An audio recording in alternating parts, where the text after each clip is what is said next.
Halo Sobat Desa, perkenalkan, nama saya Ristanto. Saya mahasiswa program Magister Ilmu Pemerintahan Angkatan 30, Sekolah Tinggi Pembangunan Masyarakat Desa, STPMD, APMD, Yogyakarta.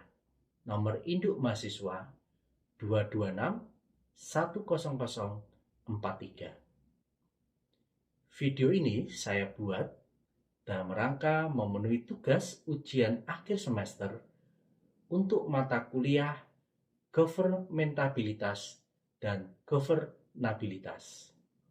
Untuk dosen pengampu adalah Bapak Dr. Sutoro Eko. Semoga video ini bisa bermanfaat untuk kita semua. Terima kasih. Desa adalah landasan terbentuknya negara. Secara historis, desa merupakan cikal bakal terbentuknya masyarakat politik dan pemerintahan di Indonesia, jauh sebelum negara dan bangsa ini terbentuk.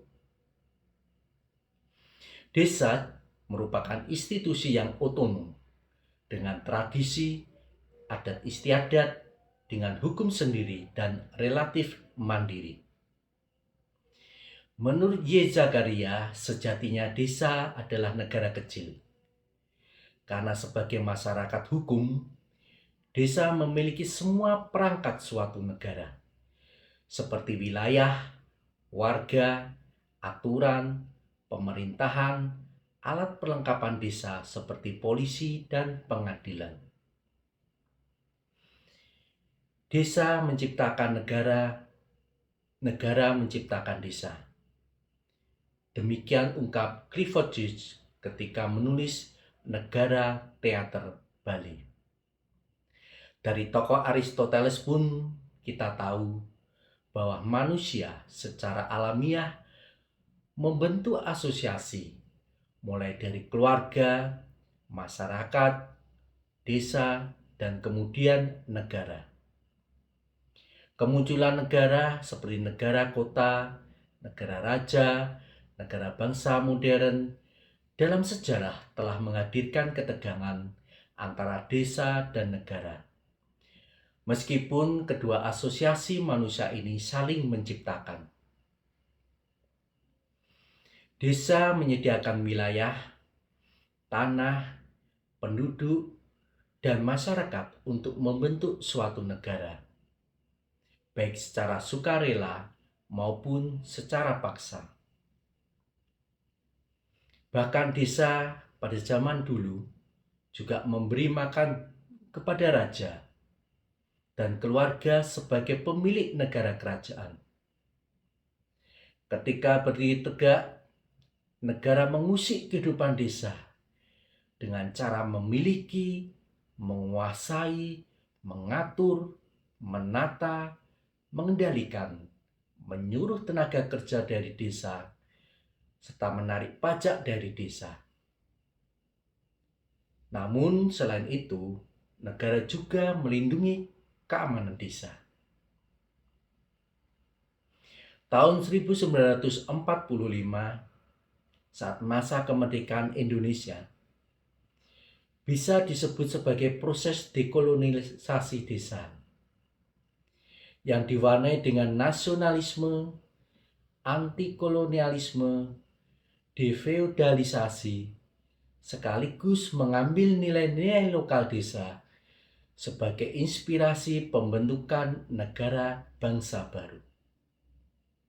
Konstitusi tidak bercorak liberal yang melenyapkan desa, melainkan negara mengakui, menghormati kesatuan masyarakat hukum adat, yakni desa, nagari, negeri, kampung, marga, dan sebutan-sebutan lain. Dalam perjalanannya, dekolonisasi desa tidak berhasil. Regulasi yang mengatur daerah dan desa sepanjang tahun 1945 hingga 1965 tidak berjalan. Gejolak politik menjadi salah satu penyebabnya. Namun, di balik kegagalan ada hikmah penting, yaitu desa menjadi berdikari di saat negara melemah, yang tidak melakukan kontrol terhadap desa. Waktu negara lemah, yaitu sekitar pada abad ke-15 dan ke-16, dan juga menjelang abad ke-17 dan awal abad ke-18, pada saat Perang Jawa, selama Perang Kemerdekaan, dan pada zaman Soekarno, desa menjadi pengambil inisiatif dan berdikari. Ikatannya dengan superstruktur agak renggang. Demikian diungkapkan Dennis Lombard. Desa berdikari bukan hanya dalam bentuk longgarnya kontrol negara, tetapi secara konkret, desa-desa di Jawa mempunyai kontribusi penting terhadap Republik. Mulai era perjuangan revolusi fisik, era pertarungan politik demokrasi parlementer, sampai era land reform. Pada zaman dulu di DIY, banyak desa mendirikan sekolah dasar atau sekolah rakyat untuk mempelajari pendidikan dasar mulai membaca, menulis, menghitung dengan mengambil guru-guru lokal yang digaji dengan tanah paguron milik desa. Semasa revolusi fisik pun, desa-desa di kawasan Jawa bagian selatan memasok logistik perang gerilya yang dipimpin oleh Jenderal Sudirman, yang kelak menorehkan sejarah bersatunya antara rakyat dengan tentara. Saat era demokrasi parlementer yang menghadirkan pertarungan tajam antar partai politik sampai ke desa, banyak kepala desa berperan penting menjaga harmoni dan melindungi warga dari hasutan dan gejolak pertikaian akibat perbedaan afiliasi partai politik. Hikmah desa berdikari selama 2 dekade itu memberi pelajaran bahwa desa bisa berfungsi sebagai the last resort ketika negara tidak hadir. Bahkan desa mempunyai sumbangan penting untuk rakyat dan Republik. Desa menurut Undang-Undang Nomor 6 Tahun 2014, yaitu desa dan desa adat, atau yang disebut dengan nama lain selanjutnya disebut desa, adalah kesatuan masyarakat hukum yang memiliki batas wilayah yang berwenang untuk mengatur dan mengurus urusan pemerintahan, kepentingan masyarakat setempat, berdasarkan prakasa masyarakat, hak asal-usul, dan atau hak tradisional yang diakui dan dihormati dalam sistem pemerintahan negara Kesatuan Republik Indonesia. Hadirnya Undang-Undang Desa Nomor 6 Tahun 2014 tentunya memberikan warna baru pada keberadaan desa. Dipandang dari aspek hukum, Undang-Undang Desa semakin menegaskan posisi desa dalam tataran NKRI. Dan dari aspek politik, Undang-Undang Desa memberikan solusi baru yang mengatur kembali hubungan negara dengan desa ataupun antara desa dengan masyarakatnya. Desa yang memiliki hak asal-usul dan hak tradisional dalam mengatur dan mengurus kepentingan masyarakat, berperan mewujudkan cita-cita kemerdekaan berdasarkan Undang-Undang 1945, sehingga desa perlu dilindungi dan diberdayakan agar menjadi kuat, maju, mandiri, dan demokratis, sehingga dapat menciptakan landasan yang kokoh dalam melaksanakan pemerintahan dan pembangunan menuju masyarakat adil, makmur, dan sejahtera.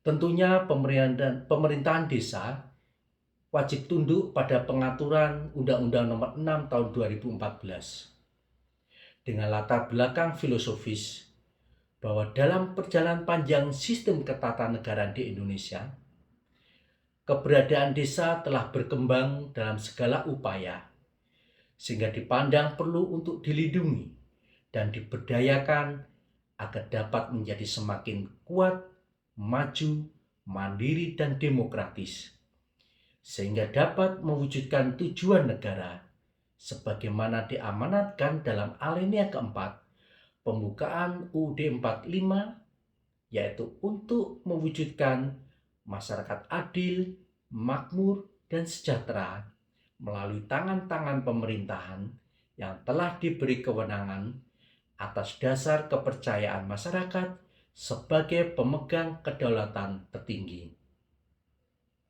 Keberadaan desa sebelum amandemen Undang-Undang Dasar tahun 1945 menempatkan desa sebagai daerah otonom tingkat 3. Setelah amandemen Undang-Undang Dasar tahun 1945, maka keberadaan desa memiliki dua identitas, yaitu pertama secara kewilayahan, desa tidak diatur sebagai bagian wilayah NKRI, sebagaimana tercantum dalam pasal 18 ayat 2 Undang-Undang Dasar 1945.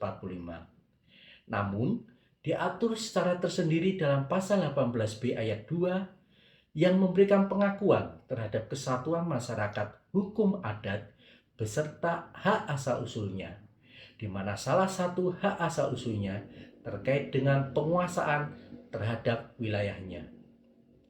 Dengan demikian, keberadaan desa secara langsung berada di bawah negara, dengan tetap berada pada prinsip NKRI, yaitu tidak melahirkan negara di dalam negara.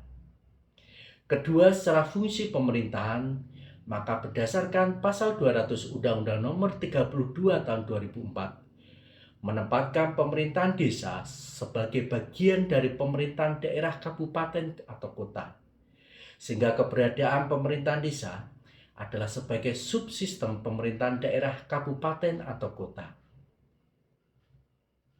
Bapak Ibu, kemajuan suatu negara tentunya tidak lepas dari pembangunan yang terjadi di tiap daerah.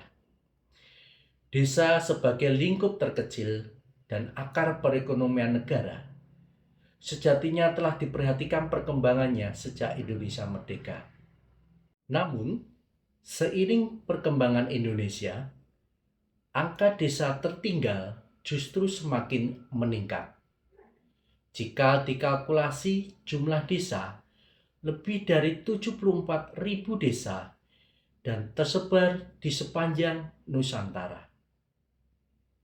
Dengan potensi yang berbeda-beda, sejatinya desa menjadi kekuatan luar biasa yang dapat menopang perekonomian tanah air. Pembangunan perdesaan sesuai amanat Undang-Undang Nomor 6 tahun 2014 memang sejatinya ditujukan untuk meningkatkan kesejahteraan dan kualitas hidup masyarakat desa.